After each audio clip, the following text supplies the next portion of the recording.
Ako si Danize Lopez, hatid sa inyo ang mga pinakamainit na balita sa bansa. Dito lamang yan sa News Focus. Sa ulo ng mga balita, nakaambang 2 araw na tigil pasada ng grupong Piston, ikinababahala ng ilang pasahero. Mga apektado ng lindol sa Surigao, pumalo na sa higit 100,000. Presyo ng tilapia, bahagyang tumaas bago ang Pasko. NTF, WPS, mariing kinundina ang iligal na aksyon ng CCG laban sa mga sasakyang pandagat ng Pilipinas. Mga Pilipinong biktima ng pang-aalila sa Cambodia, pinabalik na sa Pilipinas. Philippine Sports Commission, pangungunahan ang paglulunsad ng Batang Pinoy at Philippine National Games 2023. Patas at pantay na balita, komprehensibong ulat para sa pulso ng masa. Ito ang News Force. Para sa unang balita, pinangangambahan na ng ilang mga pasahero sa Quezon City ang muling nakaambang tigil pasada ng grupong Piston sa ika-14 hanggang ika-15 ng Disyembre.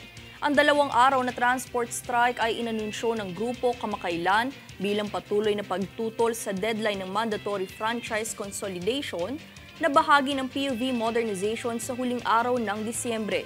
Ayon sa ilang mga pasahero, malaki umanong epekto nito sa kanila pagkat kasama rito ang pag-a-adjust ng oras ng kanilang pasok para makapaglaan ng oras sa paghihintay ng masasakyan. Samantala, nakaanda naman ang Land Transportation Franchising and Regulatory Board o LTFRB sa pakikipag-ugnayan sa mga kinauukulang ahensya at mga lokal na pamahalaan bilang paghahanda sa tigil pasada.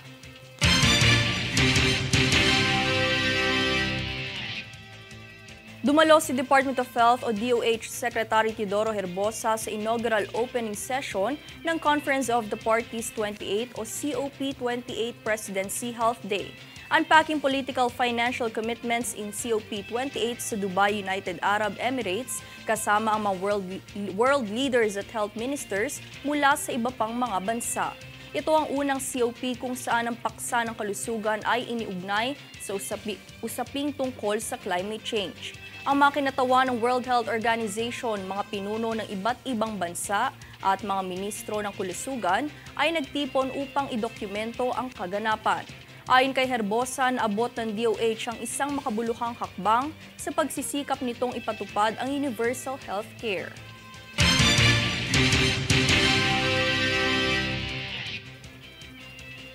Samantala, mula nang inilunsad ang Oplan Pag-abot noong Hunyo, ang Department of Social Welfare and Development o DSWD ay nakapagbigay na ng tulong sa 973 taong naninirahan sa lansangan. Ayon sa ulat na inilabas kamakailan ni Assistant Secretary Legislative Affairs Irene Dumlao, mula noong ika-7 ng Disyembre, 425 miyembro ng pamilya at 528 unattached individuals ang natulungan ng DSWD. Samantala ay hinimok din ni Dumlao ang publiko na suportahan ang mga pamilya at mga taong naninirahan sa mga lansangan sa mga angkop na paraan at platforms tulad ng Oplan Pag-abot Processing Centers.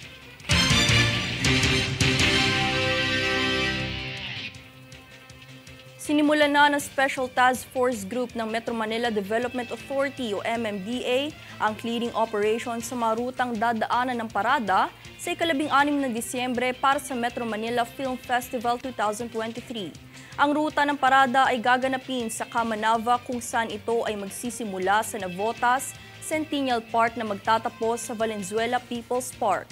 Samantala, pinapayuhan ang mga motorista na iwasan ang ruta sa araw ng parada kung saan isasarado ang nabanggit na ruta simula alas 12 ng tanghali hanggang alas 8 ng gabi. Ang paradang ito ay taunang tradisyong kaugnay ng film festival kung saan nagtatagisan ang mga parade float ng mga pelikulang kalahok sakay ang mga artista nito.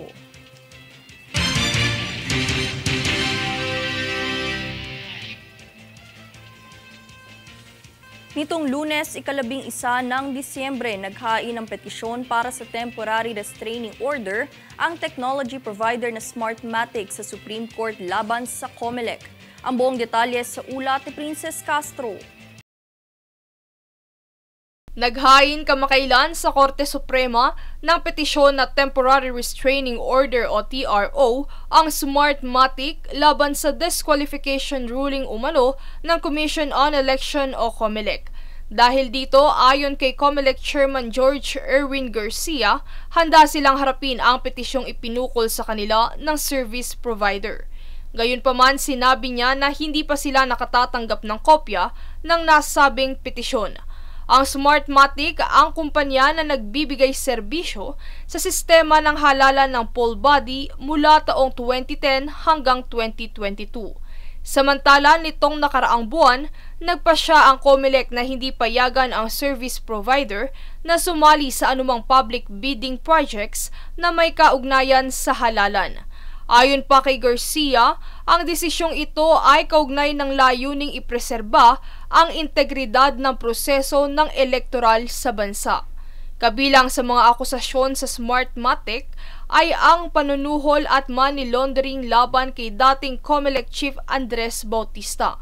Samantala, tumanggi namang magbigay ng pahayag ang technology provider hinggil sa mga nakabinbing legal na kaso.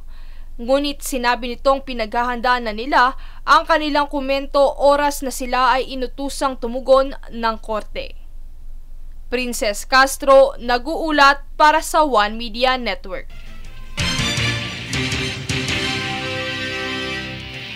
Umakyat na sa 176,618 pamilya ang apektado ng nagdaang malakas na pagyanig sa Surigao del Sur. Ito ay ayon sa National Disaster Risk Reduction and Management Council o NDRRMC na mula sa Northern Mindanao, Caraga. Nasa higit 5,000 kabahayan ang naiulat na nasira mula sa 3 rehiyon. Kasalukuyan namang nananatili ang mga apektado sa evacuation centers.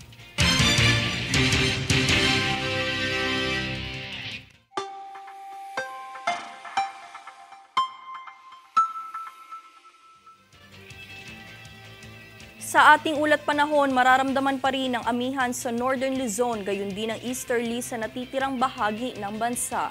Asahan ng bahagyang maulap na papawiri na may pulo-pulong mahinang mga pag-ulan sa Batanes at Babuyan Islands.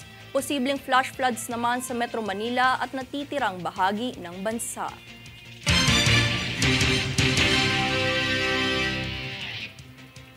Susunod sa News Force. 27 OFWs mula Israel balik bansa ngayong Pasko.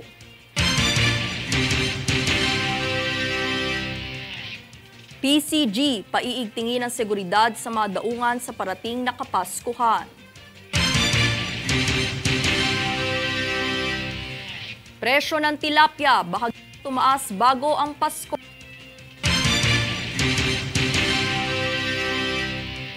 Manatiling nakatutok para sa higit pang mga balita sa pagbabalik ng News Force.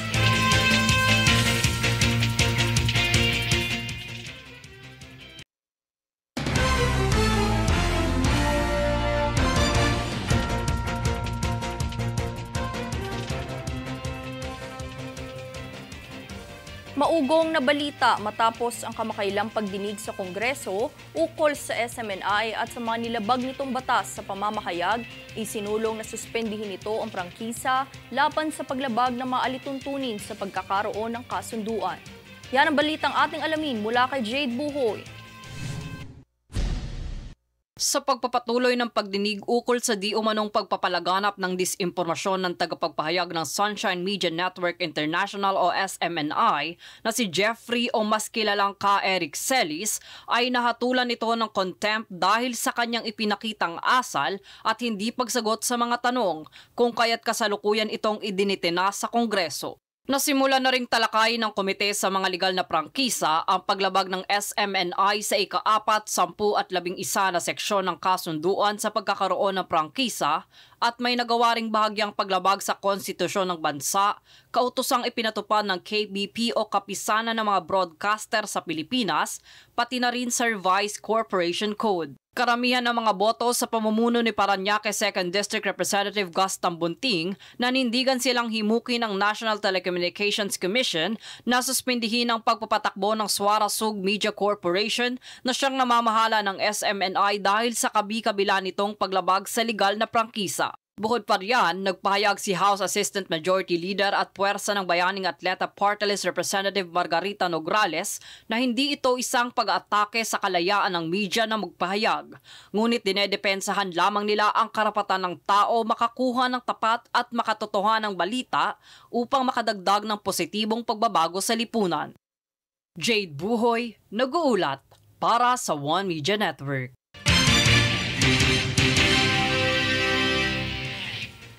Para naman sa mga mamimili, bahagyang nakitaan ng pagtaas ng presyo ang tilapia bago pa man sumapit ang Kapaskuhan. Aabot sa 5 pisong halaga ang dagdag singil sa presyo ng tilapia ayon kay Department of Agriculture o DA spokesperson Arnel de Mesa. Anya, ang presyo ng tilapia ay tumaas mula 140 piso hanggang 145 piso.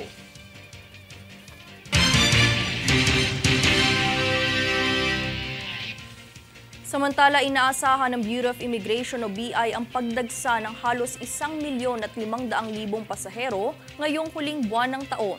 Base sa datos ng ahensya, mayroong pagtaas ng bilang ng mga biyahero kung saan halos 1,000,000 sa mga ito ang nadagdagan kada buwan, na siyang lubos na malayo sa bilang ng hindi lalagpas sa 100,000 pasahero noong panahon ng pandemya. Samantala, paalala naman ni Immigration Commissioner Norman Tansinco, kanila nang pinaigting ang pagdaragdag ng mga tauhan at nag-deploy ng mga augmentation teams, pati na rin ng mga mobile counters para masiguro ang tuloy-tuloy na pagbiyahe ngayong bakasyon, bunsod ng Pasko.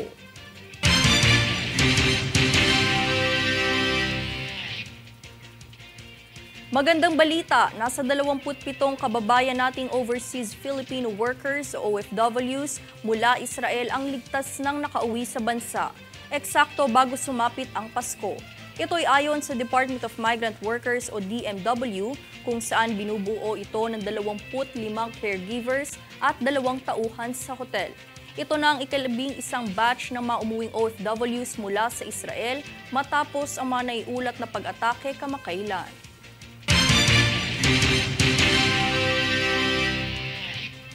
At dahil inaasahan nga ang pagdagsa ng mga biyahero ngayong papalapit na ang Pasko, ay siniguro ng Land Transportation Office o LTO na mayroong sapat na mga pampublikong sasakyan. Narito ang buong balita. Gayong naghahanda na rin ang Land Transportation Office o LTO sa holiday season ngayong Disyembre, ay nagdagdag ito ng mga pampublikong sasakyan para masiguro na mayroong masasakyan ang bawat pasahero. Ito'y dahil inaasahan ng ahensya ang pagdagsa ng mga tao kaya't ipinag-utos na rin ni LTO Chief Assistant Secretary Attorney Vigor Mendoza II ang paghahanda sa mga road safety sa mga rehiyon. Sa ilalim ng direktiba ni Department of Transportation o DOTR Secretary Jaime Bautista ay nararapat na maghanda ang ahensya at regional directors para sa mga kinakailangan na gawin upang matiyak ang kaligtasan ng mga gumagamit sa daan. Pahayag ni Mendoza, nakatuon ang ahensya sa mga paliparan at terminal ng bus kung saan ang presensya ng Philippine National Police o PNP ay kinakailangan kaya't inatasan ni Mendoza na makipag-ugnayan ang mga regional directors dito. Danizel Lopez nag-uulat para sa One Media Network.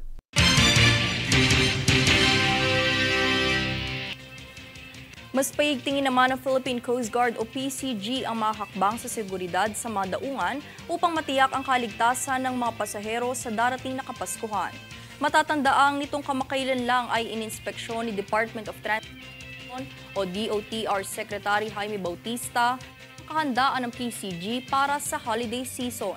Iprinesenta ni PCG Commandant CG Admiral Ronnie Gilpan at PCG Spokesperson CG Rear Admiral Armando Balilo ang mga tauhan, barko at land mobility assets na itatalaga at gagamitin upang matiyak ang kaligtasan at seguridad ng mga pasahero sa iba't ibang daungan at dagat sa buong bansa. Sinuri rin ni Bautista ang disaster response at rescue operations ng PCG sa pagsisikap na makamit ang zero maritime incidents sa kritikal na panahong ito.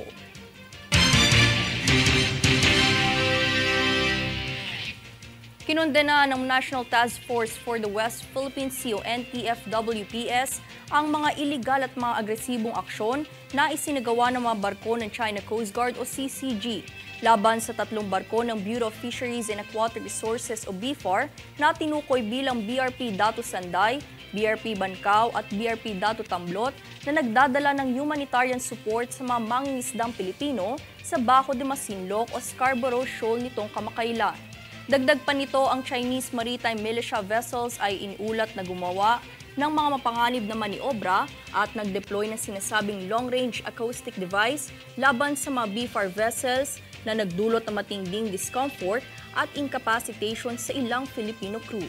Pahayag ng NTF-WPS na agad na umalis ang mga Chinese vessels sa Bajo de Masinloc at gumawa ng agarang aksyon ng gobyerno ng China upang ihinto ang mga agresibong aktibidad na ito na lalabag sa soberanya ng Pilipinas at maglalagay sa panganib sa buhay at kabuhayan ng mga mangingisdang Pilipino.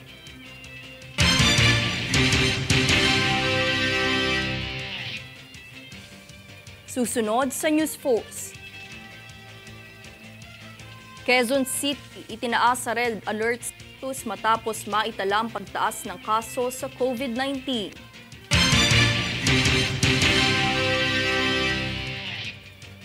Mga Pilipinong biktima ng pang-aalila sa Cambodia, pinabalik na sa Pilipinas.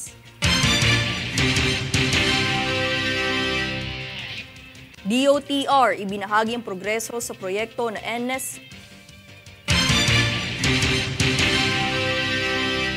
Manatiling nakatutok para sa higit pang mabalita sa pagbabalik ng News Focus.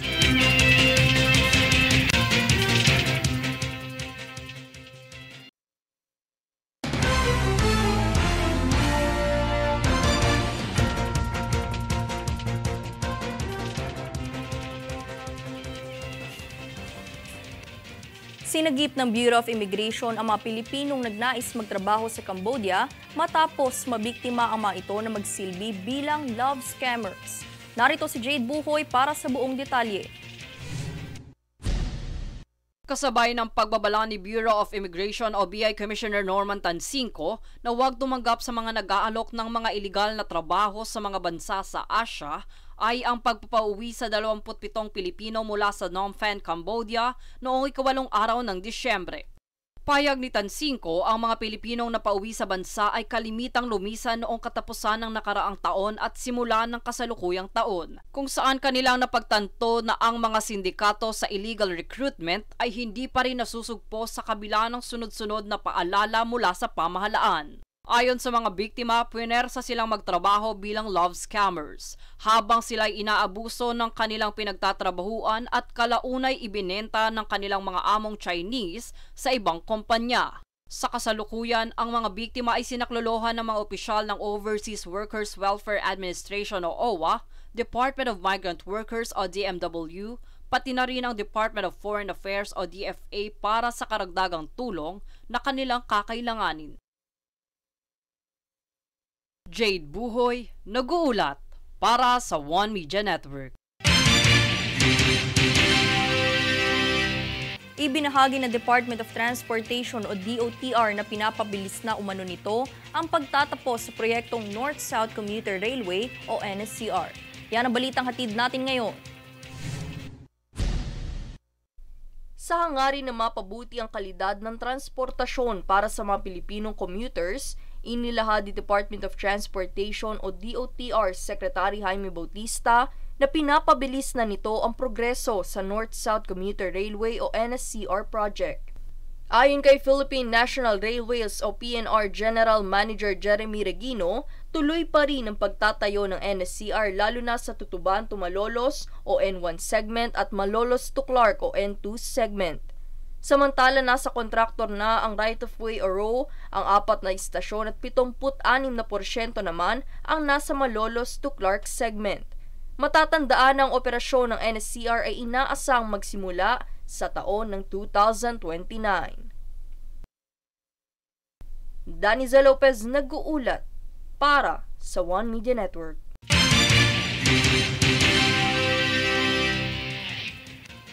Matapos makapagtala ang Quezon City ng pagtaas sa kaso ng COVID-19, ay itinaas nito ang Red Status Alert para magsilbing warning sa banta ng COVID. Kaya't ibinahagi ni QC Mayor Joy Belmonte sa mga residente na isagawa ang basic precautionary measures. Ito ay ang pagsusuot ng face mask at pananatili sa bahay kung mayroong nararamdamang sintomas.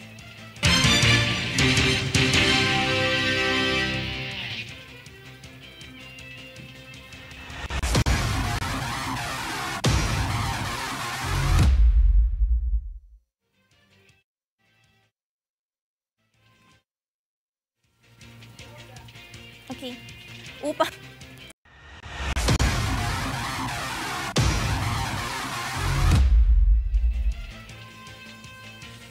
Upang maiangat ang mga atletang Pilipino mula sa grassroots levels at patuloy na mapaunlad ang larangan ng palakasan sa bansa, pangungunahan ng Philippine Sports Commission ang paglulunsad ng Batang Pinoy at Philippine National Games ngayong darating na linggo. Ang kabuuang ulat tunghayan kay Princess Castro. Kasado na ang mga lalahok para sa 2023 Batang Pinoy o BP at Philippine National Games o PNG na magbubukas sa linggo sa Rizal Memorial Sports Complex sa Manila.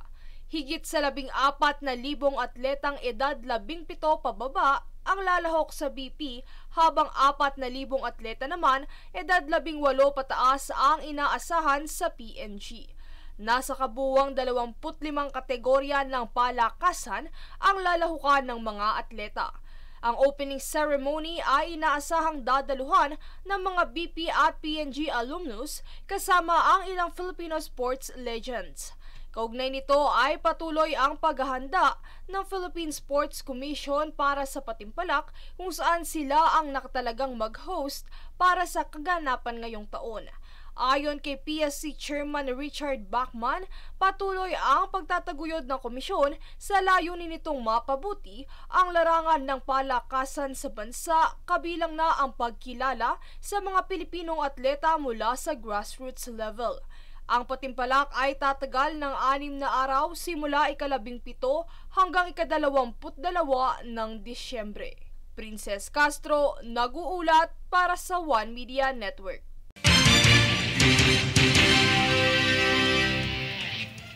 Samahan kami sa countdown ng pinaka-inaabangang pagdiriwang. 13 araw na lamang ay Pasko na. At narito ang recap ng mga nagbabagang balita ngayon. Sa ulo ng mga balita, nakaambang 2 araw na tigil pasada ng grupong Piston, ikinababahala ng ilang pasahero. Mga apektado ng lindol sa Surigao, pumalo na sa higit 100,000. Presyo ng tilapia, bahagyang tumaas bago ang Pasko. NTF WPS, mariing kinundina ang iligal na aksyon ng CCG laban sa mga sasakyang pandagat ng Pilipinas. Mga Pilipinong biktima ng pang-aalila sa Cambodia, pinabalik na sa Pilipinas. Philippine Sports Commission, pangungunahan ang paglulunsad ng Batang Pinoy at Philippine National Games 2023. Patas at pantay na balita, komprehensibong ulat para sa pulso ng masa. Ito ang News Force. At yan ang pinakamainit na mga balita ngayong araw. Manatiling nakatutok sa aming mga ulat at updates sa aming Facebook page, facebook.com/OneMediaNetwork. Ako si Daniza Lopez at ito ang News Force.